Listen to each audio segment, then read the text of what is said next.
ladies and gentlemen, welcome back to Tech Showdown. My name is Kevin, this is my co-host Teddy, and today we're going over something a little bit different.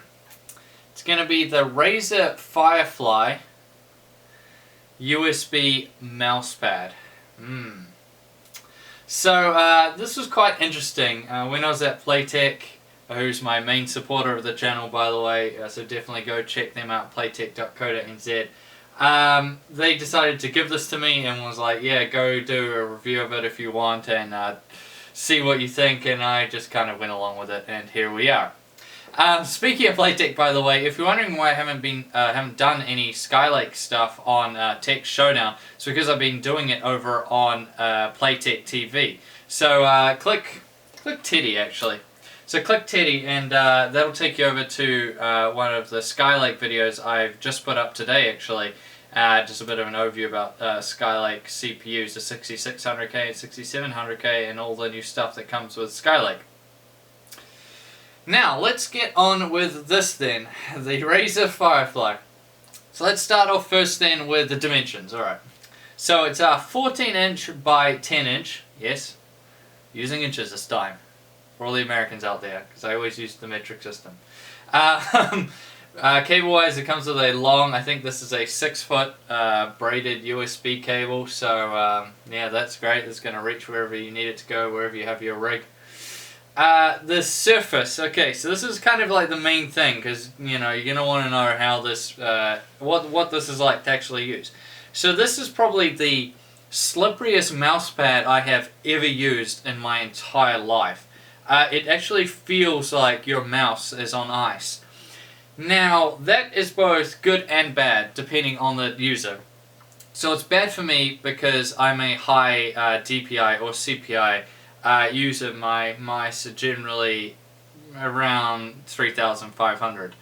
So I just make very small movements of my mouse. This is just because I play a lot of MOBA games mostly. I play a lot of first-person shooters as well. It's just what I've gotten used to over the years. Other people, however, might be low DPI users, you know, 600, 800, 1000 DPI. And for that, it would be perfect. Low DPI users, that is. But for high DPI users like me, it's just too slippery. Your mouse just feels like it ends up going all over the place. However, for low DPI users that are making very big movements, it would be much better for them. So that's what would be my main recommendation in terms of performance for this mousepad. So yeah, that said, we'll talk about the aesthetics, because that's about the only thing performance wise we can talk about with this guy. So aesthetics, which is going to be probably the main reason why anybody buys this in the first place, is I mean, it's okay. So it has lights on the logo and all around, except on the top here, all around the sides, as you should be able to see. They go pretty bright. We're going to do this live actually. So you can control the brightness up and down depending on what you want to be doing. I should probably put this in static mode as in breathing. You might be able to see this, you might not. We can do it in B-roll as well. So you can control the brightness up and down using the Razer Synapse software, which will boot up as soon as you plug this in, like it does with all Razer products. This is also somewhat flexible as well. The one thing I will say, I've had this less than a week, and it already got kind of dirty, so maybe it gets dirty easy, I don't know, we'll have to see. Yeah, so it has different brightnesses, then it has 5 different modes. So there's breathing, where you can pick from 2 different colors, and it will just, you know, breathe. As you've probably seen on other RGB products before. It has the reactive mode. Now you need a Razer mouse for this, and basically what it does is it's kind of like what a lot of the mice do these days. I see a lot of what else do it? No, it's only really the mice. I was thinking of the headphones, but they usually do it to the beat. So when you click, it just flashes the light, so then this would all flash that color. So if you're APM spamming, it's going to go absolutely berserk. It has the spectrum cycling, which just kind of cycles through everything. It's, I don't know, it's okay. And then it has static, which is, just as the name implies, it's just a single color that you can pick. And then of course there is wave mode, which looks absolutely crazy like this if you just want to blow everybody's mind. and make it stand out. I doubt many people will actually leave it on this though, but some people might. What else is there to say about this? Okay, stretching. Can't really think of anything else. Yeah, it's quite expensive as well. I guess we should touch on the price. Yeah, I think this goes for about, in America, since we're doing this all about Americans this time for some reason. Well, you are my biggest viewer, so shout outs to all the Americans out there. You guys are my most popular viewers, well, by country anyways. There's also Americans who watch my videos, so shout out to you guys. Yeah, I think this is going for about $60 US, I think. I don't know, I haven't checked today. But yeah, it should be something around that. Which I just think is way too expensive. In New Zealand, these are going for around the $100 mark, which is just like, wow, for a mouse pad. Is it worth it? No.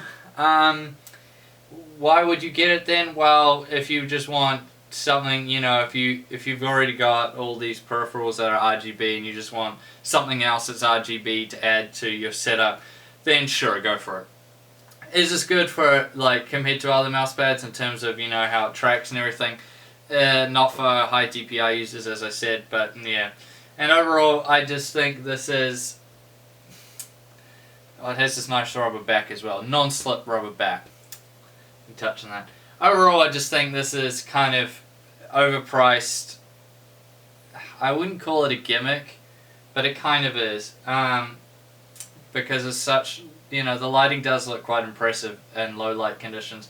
But I mean, it is a lot of money for what you're getting. So I'd say, my consumer advice out there then, is if you're looking to buy one of these, you just want it for whatever your reason might be, and that's fine.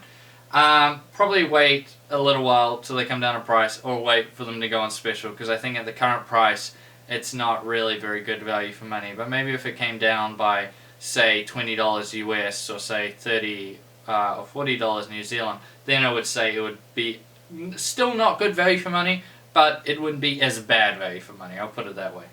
Now, I should have a GTX 950 very, very soon, so then we'll do the cheap 960 that Asus Turbo one I've got on my rig right now. That'll be going up against the 950, so that should be quite a cool video. And to all my champs out there that made it to the end of this video, tell me in the comments section down below, just write the number, other people will probably be confused. How old are you? Just put the number. So, me personally, I'm 24, just about to be 25, so I just put 24. Let me know, I'd be interested. Now, thank you for watching this video. Please subscribe to Tech Showdown if you haven't already, and like the video. And as always, I'll see you guys next time.